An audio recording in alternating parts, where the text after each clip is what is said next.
మీరు మీ అభిమాన shows and serials TV కన్నా ముందు ఈటీవీ విన్ యాప్లో చూడండి.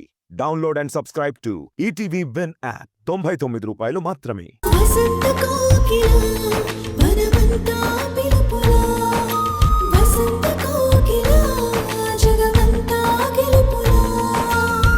నువ్విలా సూర్యను అనుమానిస్తావని, చింతల అపార్థం చేసుకుంటావని సూర్య నాకు ముందే చెప్పాడు.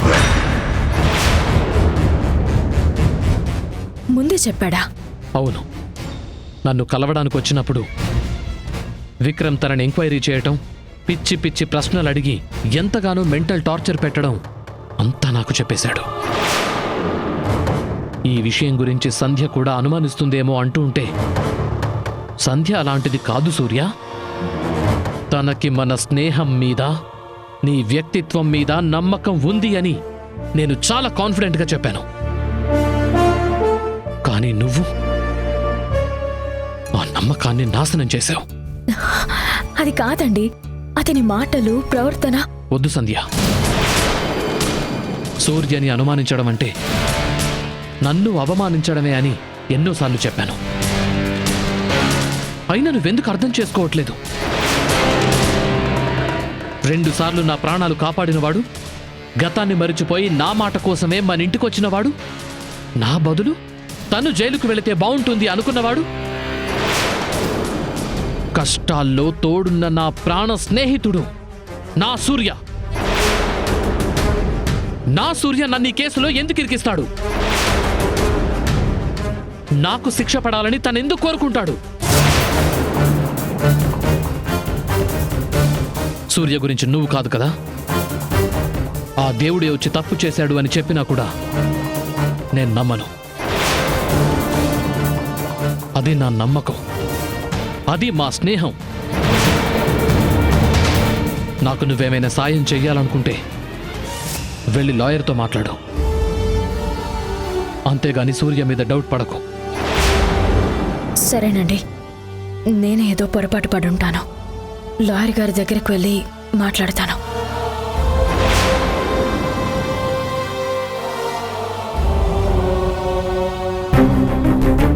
ఇదంతా విక్రమ్ పోలీస్ బుద్ధి వల్లే వచ్చింది. వాడితో ఇంకెప్పుడు సూర్య గురించి కానీ, జరిగిన విషయాల గురించి కానీ ఏమాత్రం డిస్కస్ చేయకపోవటమే మంచిది. ముద్దుగారే యశోదమ్మ ముంగిట ముత్యాలు రాలే, నన్న నానా నాన్న నాన్న నాన్న నాన్న నాన్న, ముద్దుగారే యశోదమ్మ నమస్కారం సార్. ముంగిట ముత్యాలు రా నాన్న నాని దేవకీ సూతుడు. రమ్మని ఫోన్ చేశారు.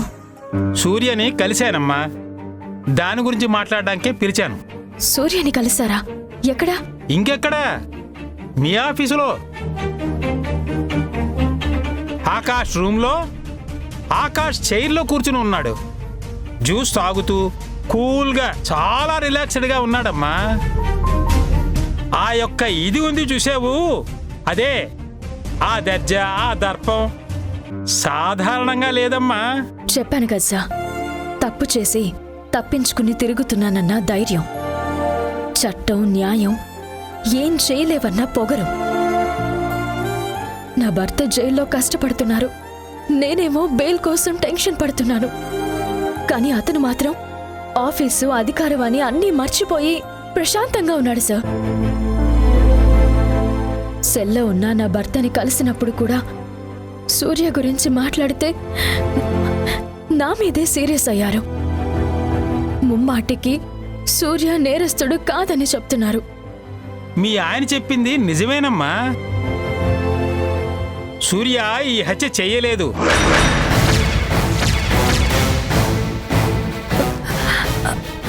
అంటే అతని మాయలు, అబద్ధాలతో క్రిమినల్ లాయర్ గారి మనసు, మాట మారిపోయాయా? చాలా బాగుంది సార్. అమ్మా సంధ్య, నేనేమి మారలేదు, మాయలో పడలేదు. ఇన్నేళ్ల అనుభవంతో చెప్తున్నాను. ఎన్నో కేసులు, ఎందరో నేరస్తులను చూశాను.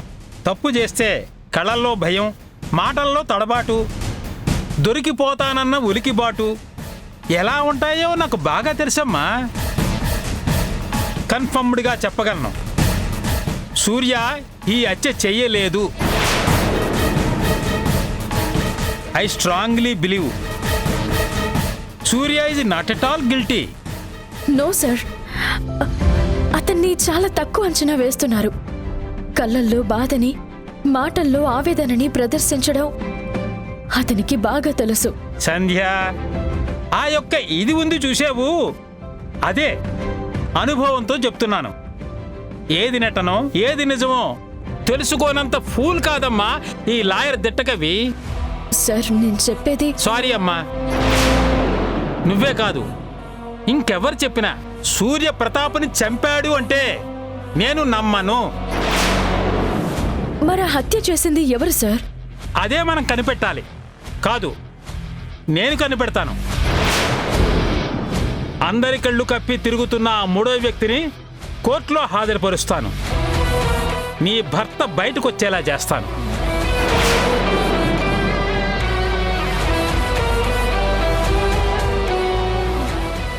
అమ్మా సంధ్య, కేసును ఒక కోణంలో నుంచి శోధించేవాడు మంచి పోలీస్ కాలేడమ్మా. విచారణలో కేవలం ఒకే వ్యక్తిని అనుమానించేవాడు కూడా మంచి క్రిమినల్ లాయర్ కాలేడు. యూ డోంట్ వర్రీ అమ్మా. దోషి ఎవరైనా పాతాళ లోకంలో దాక్కున్నా సరే పైకి వచ్చి తీరుతాడు. Now you can go.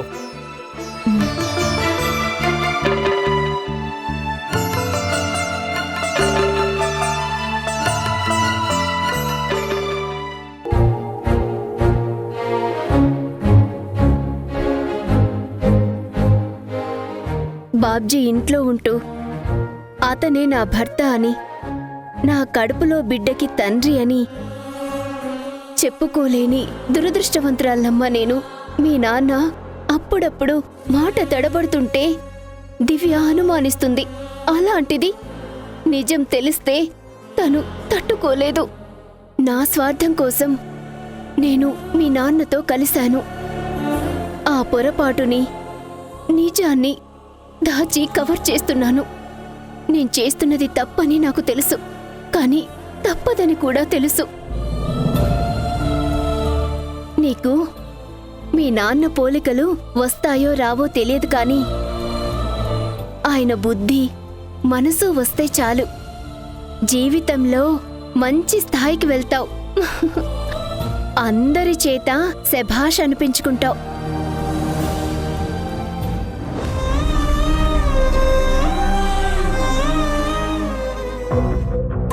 Manager గారు, ఇక నుంచి సైట్లో మొత్తం నేనే చూసుకుంటానని చెప్పాను కదా.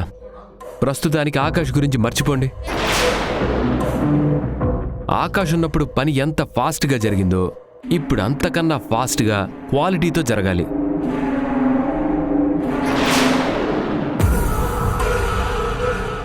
ఆఫీస్ టెన్షన్లు సంధ్య, ఆకాష్ లేడు కదా, నేనే తీసుకోవాల్సి వస్తుంది. కొన్ని రోజులు ఓపిక పట్టండి. ఆ తర్వాత ఆయన వచ్చి అన్ని చూసుకుంటారు. మీకున్న ప్రెషరే కాదు, మీ వల్ల మాకు మొదలైన ప్రెషర్ కూడా తప్పుతుంది. ఏంటి సంధ్య అలా మాట్లాడతావు? నేనేం కావాలని బిజినెస్ని టేకప్ చేయలేదు. ఆకాష్ చెప్పాడు కాబట్టి తప్పడం లేదు. నీకు ఇష్టం లేకపోతే చెప్పు, ఈ రోజే ఆకాష్తో మాట్లాడి వేరే వాళ్ళని చూసుకోమని చెప్తాను. ప్రతి దాన్ని ఒక కంప్లైంట్ లాగా ఆయనకి చెప్పడం అవసరమా? జైల్లో కూడా ఆయన్ని ప్రశాంతంగా ఉంచరా? నువ్వు మాత్రం నన్ను ప్రశాంతంగా ఉండనిస్తున్నావా? నా గురించి విక్రమ్కి, లాయర్కి కంప్లైంట్ ఇచ్చావు. వాళ్ళేమో నన్ను హంతకుడిగా ఇంట్రాగేషన్ చేశారు. నోటికొచ్చిన ప్రశ్నలన్నీ అడిగారు. తెలివిగా సమాధానాలు చెప్పాను కాబట్టి సరిపోయింది. లేకపోతే నా లైఫ్కి ఎంత రిస్క్. నీకు నాకు చనువు ఉంది. అలాంటప్పుడు నీకేదైనా డౌట్ ఉంటే నన్ను డైరెక్ట్గా అడగాలి, కానీ వాళ్ళని వీళ్ళని హెల్ప్ అడగడం ఎందుకు సంధ్య? పోనీ ఈ సీక్రెట్ ఆపరేషన్ వల్ల ఏదైనా ఇన్ఫర్మేషన్ దొరికిందా? నా గురించి విక్రమ్ ఏం చెప్పాడో తెలియదు, కానీ లాయర్ ఏం చెప్పాడో మాత్రం తెలుసు. కూని రాగాలు తీస్తూ ఆ యొక్క ఇదుంది చూసావు, ఏది హత్య, అది చేసింది సూర్య కాదమ్మా. అతను చాలా జెన్యూన్, కళ్ళల్లో మాటల్లో నిజాయితీ కనిపిస్తుంది అని చెప్పాడా? అయినా సరే నువ్వు నమ్ముండవు. ఒకవేళ ఇదే అనుమానం ఆకాష్కి చెప్పుంటే, వాడు నా ప్రాణ స్నేహితుడు, నా ప్రాణాలు 2 సార్లు కాపాడాడు, ఆ దేవుడే దిగొచ్చి చెప్పినా సూర్య హంతకుడని నేను నమ్మను అని చెప్పుంటాడు. అవును కదా?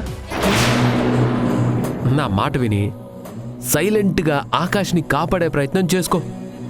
అంతేగాని నన్ను ఇరికించే కుట్రలు చేయకు. ఎందుకంటే నీ మాటకి విలువ ఉండ సంధ్య. నా మీద మోపిన నేరానికి ఆధారం కూడా ఉండదు. అదే కదా నీ ధైర్యం? ఎన్ని రోజులు తప్పించుకుంటావో నేను చూస్తాను. నీ మీద అనుమానం రాకుండా అందరి దగ్గర బాగా నటించావు, కానీ నిజం తెలిసిన నన్ను మాత్రం నమ్మించలేవు. అది గుర్తుపెట్టుకో. నాకన్నీ గుర్తున్నాయి కాబట్టే నేను కూడా చెప్పేది ఒకటే. ఈ కేసు కోసం, ఆకాష్ని కాపాడడం కోసం అనవసరంగా టైం అండ్ ఎనర్జీ వేస్ట్ చేసుకోకండి. ఏది వేస్ట్ కాదు. మీరు తప్పించుకోలేరు. నా ప్రాణమైన పనంగా పెడతాను, కానీ నా భర్తకి శిక్ష పడనివ్వను.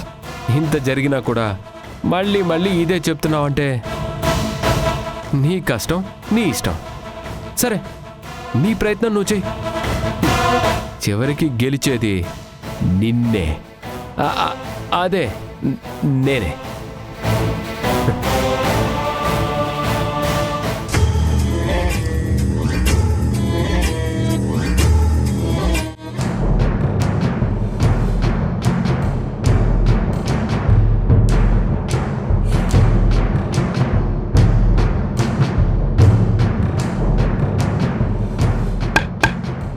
నిన్ను చూడడానికి మీ మామయ్య వచ్చాడు.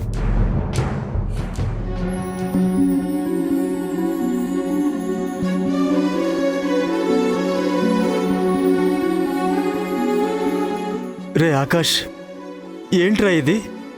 నిన్ను చూడ్డానికి నేను జైలుకి వస్తానని ఎప్పుడూ అనుకోలేదు. మర్డర్ కేసులో అరెస్ట్ అవుతానని నేను మాత్రం అనుకున్నాను మావయ్య. ఏంటోరా ఇలా జరిగిపోయింది. ఒక అర్జెంటు పనిపడి నేను యుఎస్ వెళ్లాల్సి వచ్చింది. నేను ఇక్కడే ఉండుంటే విషయం ఇంతవరకు వచ్చేదే కాదు. అలా అనుకోవడానికి లేదులే మావయ్య. నువ్వు నా పక్కన లేకపోయినా సంధ్య, సూర్య, విక్రమ్ వీళ్ళంతా ఉండి కూడా ఏమీ చెయ్యలేకపోయారు.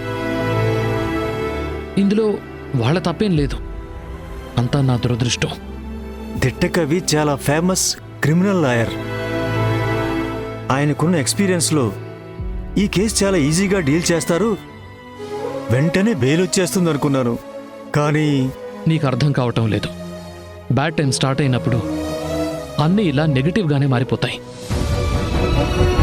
కాలం సమాధానం చెప్పే వరకు నేరం, శిక్ష తప్పవు. చాలా ఆపరా. ఏదో పెద్ద ఫిలాసఫర్లా జీవితాన్ని మొత్తం చూసేసిన ఒక వేదాంతిలా పిచ్చి మాటలు మాట్లాడకు. నీ చుట్టూ ఎవరో బలమైన కుట్ర చేయడం వల్లే ఇదంతా జరిగిందిరా. నీకు ఎవరి మీదైనా అనుమానాలు ఉన్నాయా? లేదు మావయ్య. ప్రతాప్తో గొడవ పడిన తర్వాత అతను శత్రువుగా మారాడే తప్ప పర్సనల్ లైఫ్లో, ప్రొఫెషనల్ లైఫ్లో నాకు శత్రువులంటూ ఎవరూ లేరు. కానీ సంధ్య మాత్రం నా మీద ప్రేమ ఎక్కువై ఏవేవో పిచ్చి అనుమానాలు పెంచుకుంటోంది. పాపం రా సంధ్య. నువ్వు అరెస్ట్ అయిన సంగతి తెలిసిన వెంటనే జైల్లో నువ్వు, ఇంట్లో సంధ్య ఎంత కష్టం అనుభవిస్తున్నారేమోనని మీ అత్తయ్య నేను చాలా బాధపడ్డాంరా. బాధ కాదు మావయ్య, అంతకు మించిన క్షోభ. నాకు ధైర్యం చెప్పడానికో, నాలో చచ్చిపోతున్న నమ్మకాన్ని పెంచడానికో అప్పుడప్పుడు సంధ్య జైలుకొస్తోంది, ప్రేమగా మాట్లాడుతోంది. ఆ ప్రేమ, ఆ మాటల వెనక ఎంత బాధ ఉందో నాకు తెలీదనుకుంటోంది పిచ్చిది. ఆకాష్, సంజయ్ గురించి నువ్వు బాధపడొద్దు. నేను వచ్చేశాను కదా, నీకు బెయిల్ వచ్చే వరకు నేను సపోర్టుగా ఉంటాను. ప్రతాప్ ఫ్యామిలీతో నీకు మంచి రిలేషన్ ఉండేది కదా, అలాంటిది వాళ్ళ వైఫ్ కూడా నిన్ను ఒక హంతకుడుగా ఎలా చూస్తుంది? ఒక్కసారి నేను వాళ్ళ ఇంటికి వెళ్ళి ఆవిడతో మాట్లాడొస్తాను. వద్దు మావయ్య. ఇప్పుడు నువ్వు వెళ్తే నా మీద కోపానికి నువ్వు తిట్లు తినడం తప్ప వేరే ఏ ప్రయోజనం ఉండదు. ప్రయోజనం ఉందో లేదో ఒక్కసారి ప్రయత్నించడంలో తప్పేం కాదు కదా. ఇక వాళ్ళ కోపం అంటావా? నా మేనలుడు కోసం ఆ మాత్రం భరించలేనా? నా పేరు, డబ్బు, పరపతి అన్నీ వాడి నిన్ను బయటికి తీసుకొస్తాను. న్యాయం మీద, చట్టం మీద, దిట్టకవి మీద నాకు చాలా నమ్మకం ఉంది. చెయ్యని నేరానికి నీకు శిక్ష పడదు, పడనివ్వను. నేను వెళ్ళి సంధ్యతో మాట్లాడతాను. నువ్వు ధైర్యంగా ఉండు. సరే మావయ్య.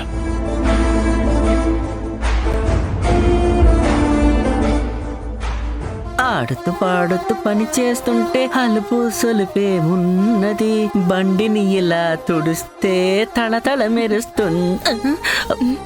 థ్యాంక్స్ బాబ్జీ. పాట ఆపినందుక? కాదు, నా గురించి కేర్ తీసుకుంటున్నందుకు. ఓ అదా, దానికి థ్యాంక్స్ ఎందుకు? నువ్వు మా గెస్ట్వి, నిన్ను బాగా చూసుకుంటే దివ్య కూడా హ్యాపీగా ఫీల్ అవుతుంది. అంటే దివ్య కోసమేనా ఇదంతా? నా కోసం కాదా? అంటే పూర్తిగా దివ్య కోసమే కాదు, కొంచెం నీ కోసం కూడా. ఏంటి సింపతి చూపిస్తున్నావా? సింపతి కాదు పండు, నిజమే. దివ్య మీద నేను పెంచుకున్న ప్రేమని నువ్వు అర్థం చేసుకున్నావు పండు. నీ కడుపులో బిడ్డకి తండ్రి నేనే అన్న నిజం తెలిస్తే దివ్య తట్టుకోలేదని దాస్తున్నావు. అస్సలు అనుమానం రాకుండా అప్పుడప్పుడు కవర్ చేస్తున్నావు. ఇన్ని చేస్తున్నా నీకోసం ఈ మాత్రం కేర్ కూడా తీసుకోకపోతే నన్ను బాబ్జీ అనరు, దగుల్ బాజీ అంటారు. అరే ఊరుకో బాబ్జీ, ఏంటా మాటలు? నీ మంచితనం తెలిసిన ఎవ్వరైనా నిన్ను పొగుడుతారే తప్ప తిట్టరు. నీతో ఒక పని పడింది. ఏం చెయ్యాలి పండు? హ, మనకి పుట్టబోయే బిడ్డకి పేరు పెట్టాలి. ఆ? ఏంటి పేరా? అవును బాబ్జీ. అబ్బాయి అయితే ఏం పేరు, అమ్మాయి అయితే ఏం పేరు అని ఒకటి డిసైడ్ అయితే తర్వాత ఏ కన్ఫ్యూజన్ ఉండదు కదా.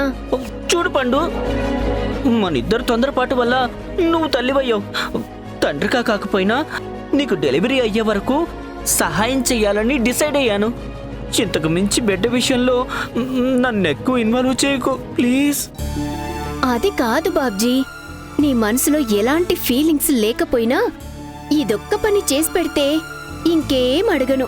ప్లీజ్ పండు, దయచేసి ఈ టాపిక్ మాట్లాడొద్దు. దివ్య ఇంట్లోనే ఉంది, వింటే చాలా ప్రమాదం.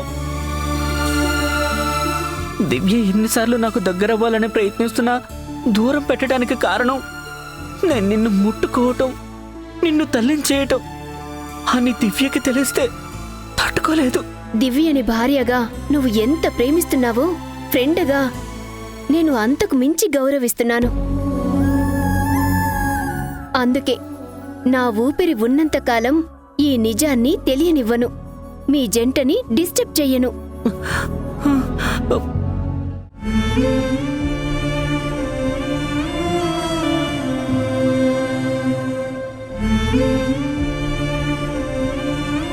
అమ్మా సంధ్య, రండి బాబాయ్, అలా కూర్చోండి. నీకొచ్చిన కష్టం నాకు తెలిసే వచ్చానమ్మా. నా దగ్గర కూడా దాచిపెట్టాలా? ఎందుకమ్మా? మీకు కనిపించకూడదని కాదు బాబాయ్, భర్త జైల్లో ఉన్నా కాపాడుకోలేని నా నిస్సహాయత మీకు తెలియకూడదని. నిస్సహాయత కాదమ్మా, ఇది ముమ్మాటికి మన దురదృష్టమే. మన కాదు బాబాయ్, కేవలం నా దురదృష్టమే. సంతోషంగా బ్రతకాలని ఆ దేవుడు నా నుదుటిన రాయలేదు. నా మెడలో తాళి కట్టిన పాపానికి ఆ దురదృష్టం ఆయనకు కూడా అంటుకున్నట్టుంది. అమ్మా సంధ్య, బాధపడొద్దు. ఇన్ని రోజులు నేను యుఎస్లో ఉన్నాను కాబట్టి సమస్య ఎంత దూరం వచ్చింది. ఇప్పుడు నేను వచ్చేసాను కదా, అన్నీ నేను చూసుకుంటానమ్మా. చూడటమే తప్ప ఎవ్వరూ ఏమీ చేయలేని స్థితిలో ఉన్నాం బాబాయ్. సాక్ష్యాలు కూడా ఆయనకి వ్యతిరేకంగా ఉన్నాయి. వాదించడానికి పాయింట్స్ లేక బెయిల్ రాక ఆయన అక్కడ జైల్లో, ఇక్కడ నేను ఇంట్లో నరకం అనుభవిస్తున్నాము.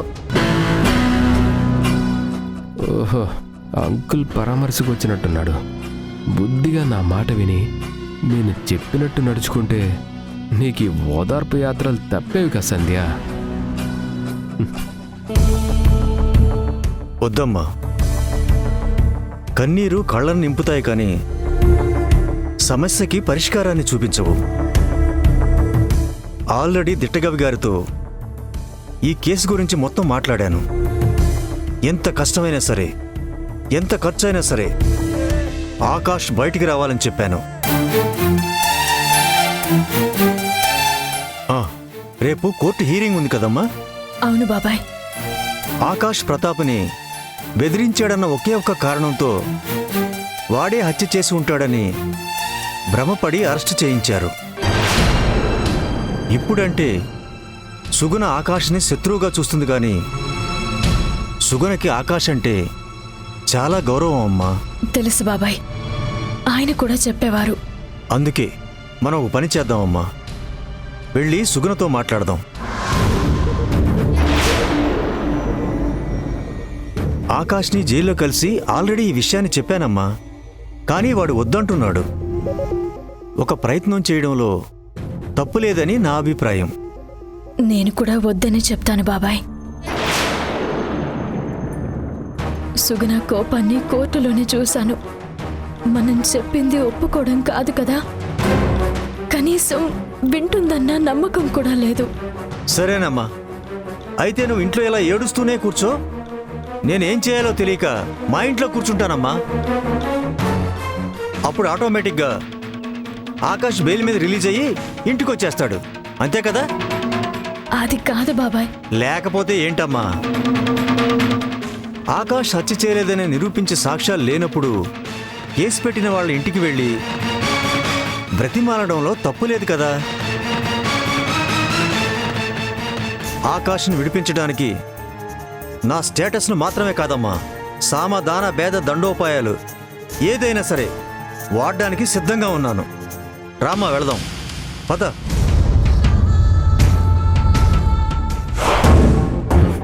మీరెన్ని ఉపాయాలు వాడినా ఆ సుగుణ కోపం ముందు అపాయమే.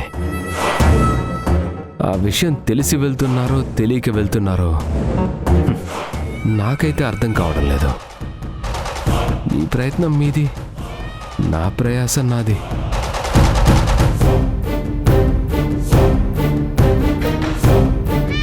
ఆకాష్ అసలు క్యారెక్టర్ ఏంటో అందరికీ తెలియాలంటే అతని భార్య సంధ్యని విచారించాలి. అందుకు అనుమతి ఇవ్వాలని మిమ్మల్ని రిక్వెస్ట్ చేస్తున్నాను. Permission granted. ఆ ఫోన్లో ఉన్న వ్యక్తి మీకేమవుతారు? నా భర్త. ఎన్నో భర్త?